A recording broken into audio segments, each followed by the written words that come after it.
রঘুনাথগঞ্জের চিকিৎসায় গাফিলতি নিয়ে চাঞ্চল্য, রোগীর মৃত্যুকে কেন্দ্র করে বিক্ষোভ বেসরকারি নার্সিংহোমে। রঘুনাথগঞ্জ মুর্শিদাবাদ। চিকিৎসা গাফিলতির অভিযোগে উত্তেজনা ছড়ালো রঘুনাথগঞ্জের একটি বেসরকারি নার্সিংহোমে। অভিযোগ, চিকিৎসকের অবহেলায় মৃত্যু হয়েছে এক গৃহবধূর। মৃত্যুর পরেই ক্ষোভে ফেটে পড়েন পরিবারের সদস্য ও স্থানীয় বাসিন্দারা। জানা গেছে, রঘুনাথগঞ্জের মির্জাপুর বিজয়পুর এলাকার গৃহবধূ হাবিবা খাতুন, বয়স আনুমানিক 27 বছর, গত মাসের 9 তারিখ গলব্লাডার অপারেশনের জন্য ভর্তি হন ফিরোজ ওই বেসরকারি নার্সিংহোমে। অভিযোগ, সেখানে অস্ত্রোপচার করেন ডক্টর প্রীতম মিত্র। পরিবারের দাবি, অপারেশনের পরও রোগীর শারীরিক অবস্থার অবনতি হচ্ছিল, তবুও নার্সিংহোম কর্তৃপক্ষ তাকে ছেড়ে দেয়। এরপর গত 17 তারিখ হাবিবা খাতুন তীব্র পেট ব্যথা ও বমি নিয়ে ভর্তি হন জঙ্গিপুর মহকুমা হাসপাতালে। পরিবারের অভিযোগ, সেখানে চিকিৎসকেরা জানান রোগীর পেটে রক্ত জমাট বেঁধেছে। তাদের আরও দাবি, ফিরোজা হেলথ কেয়ারে অস্ত্রোপচারটি কোনো যোগ্য ডাক্তার নয়, নার্সিংহোমের স্টাফদের দিয়েই করানো হয়েছিল। পরবর্তীতে অবস্থার অবনতি হলে তাকে স্থানান্তর করা হয় মুর্শিদাবাদ মেডিকেল কলেজ ও হাসপাতালে, যেখানে আজ রবিবার চিকিৎসাধীন অবস্থায় মৃত্যু হয় হাবিবা খাতুনের। এই মৃত্যুর খবর ছড়িয়ে পড়তেই পরিবারের সদস্যরা মৃতদেহ নিয়ে ফিরোজা হেলথ কেয়ারের সামনে বিক্ষোভ দেখান।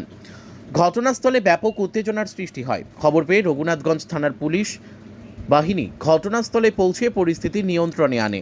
পরিবারের পক্ষ থেকে অভিযুক্ত চিকিৎসকের কঠোর শাস্তির দাবি জানানো হয়েছে। পুলিশ ও প্রশাসনের পক্ষ থেকে ঘটনার তদন্তের আশ্বাস দেওয়ার পর পরিবার মৃতদেহ নিয়ে বাড়ি ফিরে যায়। এই ঘটনায় গোটা এলাকায় তীব্র চাঞ্চল্য ছড়িয়ে পড়েছে। যদিও নার্সিংহোম কর্তৃপক্ষ জানিয়েছেন ডক্টর অপারেশন করেছে, কোনো অ্যাসিস্ট্যান্ট নয়। এই ঘটনায় ডাক্তারের পক্ষ থেকে কোনো রকম আনুষ্ঠানিক প্রতিক্রিয়া মেলেনি।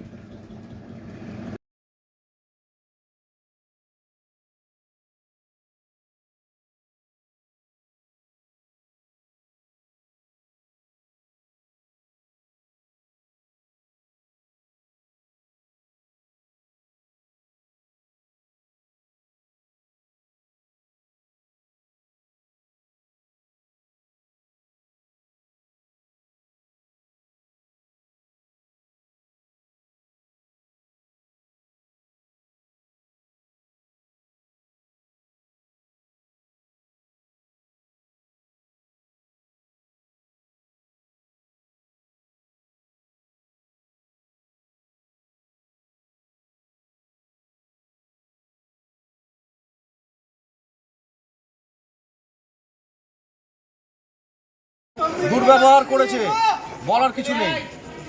ডাক্তার ভর্তি করার পরে এখানে অপারেশন, ও ডাক্তার অপারেশন করেনি, অপারেশন করেছে আপনার ঠিক আছে, ওর পিএ অপারেশন করেছে। তারপরে ওখান থেকে ছুটি দিয়ে দেয়, হসপিটালে ভর্তি করা হয়। হসপিটাল থেকে ভর্তি করার পরে বলে যে এখানে পেশেন্টের অবস্থা খারাপ, তোমরা মেডিকেল কলেজ নিয়ে যাও। মেডিকেল কলেজ থেকে না নিয়ে গিয়ে আমরা আবার নার্সিং কর্তৃপক্ষের সঙ্গে যোগাযোগ করি, ডাক্তারের সঙ্গে যোগাযোগ করি। ডাক্তার ভাষণ দেয় যে যতবার আমি যাব, যতবার ভিজিটে যাব, ততবার 600 টাকা করে নেব, ওর হাতের পেশেন্ট। এইগুলো ডাক্তারের ভদ্রতা? কোন ডাক্তার আপনার? ডক্টর প্রীতম মিত্র। উনি অপারেশন করেননি বলছেন? উনি অপারেশন নিজে হাতে করেননি, এবং আমি ওনাকে যে পার্সোনালি জিজ্ঞাসা করেছি, ও বলছে আমি করেছি। উনি তো ওটিতে ছিলেন, আপনারা কি করে জানলেন? আমরা পেশেন্ট নিজেই বলেছে, মারা যাওয়ার আগেই বলেছে পেশেন্ট। তারপরে ডাক্তারের সঙ্গে সুস্থভাবে যোগাযোগ করি আমরা, যে হসপিটালে আমার পেশেন্ট ভর্তি, আমরা নিয়ে এসেছি এখানে বর্তমানে আবার নিয়ে এসেছি এখানে হসপিটাল থেকে, এখানে নিয়ে এসেছি মেডিকেল কলেজ যাওয়ার আগে। এখানে নিয়ে আসার পরে ওরা বলে যে 600 টাকা করে পার ভিজিটে লাগবে, তবুও আমরা রাজি হই। রাজি হওয়ার পরে এখান থেকে নিয়ে যাওয়ার পরে দেখি যে অবস্থা সিরিয়াস। তারপরে ডাক্তারের সঙ্গে যোগাযোগ করেছি, একবারও আমাদের সঙ্গে যোগাযোগ করেনি কোনো, ও ডাক্তার একবারও যোগাযোগ করেনি। কি নাম পেশেন্টের? পেশেন্টের নাম হচ্ছে হাবিবা বিবি। বয়স কত? বয়স কত? 28 বছর বয়স। আপনারা কি চাইছেন? আমরা ডক্টর প্রীতম মিত্র একখানা অপারেশন ডাক্তারের ট্রিটমেন্ট, ওটা কোনো সিস্টেম নাই। আমরা প্রশাসনের উপর আশ্বাস রাখলাম, প্রশাসন আমাদেরকে আশ্বাস দিল যে ওরা আইনত ব্যবস্থা করবে। আমরা প্রশাসনের উপরে এখন অবধি ছেড়ে রাখলাম। কিন্তু আপনারা বারবার যে একই অভিযোগ করছিলেন যে ডাক্তারবাবু অপারেশন করেননি, এটা সত্যি কথা যে ডাক্তারবাবু অপারেশন করেনি, যেটা পেশেন্ট নিজে সবারই সামনে বলেছে। অপারেশনটা কে মৃত্যুর আগে ও নিজেই বলেছে যে আমার অপারেশনটা ডাক্তারের ব্যবস্থা নেননি। কর্তৃপক্ষের ম্যানেজমেন্ট তো অন্য কথাই বলছে। তা ওনারা তো বলবেই, ওনাদের তো নার্সিংহোমের ব্যাপারে ওনারা তো বলবেন। আলোচনাতে কি উঠে এলো? আমাদের আলোচনায় এখন আমাদেরকে প্রশাসন আশ্বাস দিলেন যে আপনারা প্রশাসনের দিক দিয়ে এগান, আমরা প্রশাসনিকভাবে ব্যবস্থা করি। আচ্ছা, অপারেশনটা কে করেছিল? অপারেশনটা অ্যাসিস্ট্যান্ট করেছে, ডাক্তারের অ্যাসিস্ট্যান্ট। ডাক্তারের নাম কি? ডাক্তারের নাম প্রীতম মিত্র। আপনি ম্যানেজিংয়ের সাথে বসেছিলেন, ম্যানেজমেন্টের সাথে, তারা কি দায়ী স্বীকার করেছে? হ্যাঁ, দায় স্বীকার করেছে। তারা বললো যে হ্যাঁ, কি বললো? ওনারাও দায় স্বীকার করেছেন এবং যে ডাক্তার অপারেশন করেছে সে ডাক্তারও বলল এবং রিপোর্টেও লিখে দিয়েছে যে ডাক্তারের ফল্টের জন্যই হয়েছে। এখন আলোচনাতে ম্যানেজমেন্ট কি বললো? এখন ম্যানেজমেন্ট আমরা লাস্ট নিয়ে যাচ্ছি, এখন আমরা মাটি দিব, তারপরে প্রশাসন আমাদের আশ্বাস দিল, প্রশাসনের সঙ্গে আবার বসবো।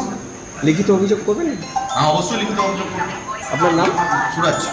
কি হচ্ছে ওটা আপনার? পেশেন্টের নাম? আমি আমার ভাই বোন। কোথায় বাড়ি?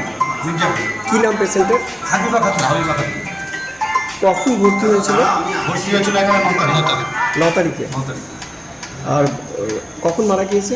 মারা গেছে আজকে 2 তারিখ, কোথায় মারা গেছে? 2টোর সময় বহরমপুর মেডিকেল কলেজ।